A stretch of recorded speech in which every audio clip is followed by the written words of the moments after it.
L'anxiété de la performance sexuelle, elle est inhérente à l'activité elle-même, impliquée. Ah, vous êtes là?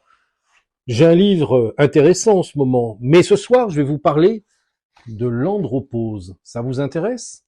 Alors l'andropause, on en parle beaucoup, peut-être par égalitarisme, parce qu'il faut que les hommes soient comme les femmes, et inversement. En effet, l'andropause, qu'on décrit souvent comme l'équivalent masculin de la ménopause, ça n'a rien à voir.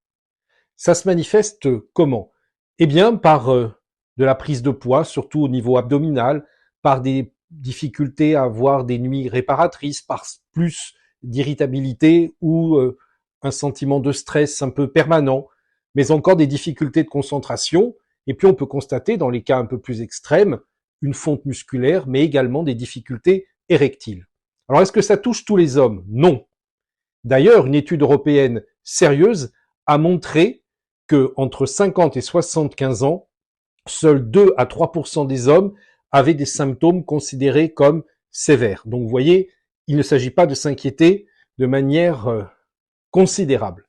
Alors en gros, c'est lié à quoi cette fameuse andropause? Eh bien tout simplement à une diminution du taux de testostérone dans l'organisme. Alors il faut savoir qu'en général, à partir de 30 ans, un homme perd environ 1 à 2% du taux de testostérone par an. Mais ça peut vous faire peur, rien n'est alarmant, parce que vous conservez votre capacité sexuelle jusqu'à la fin de votre vie. Simplement, ce qui va se passer, c'est que vous aurez peut-être un peu moins d'érection.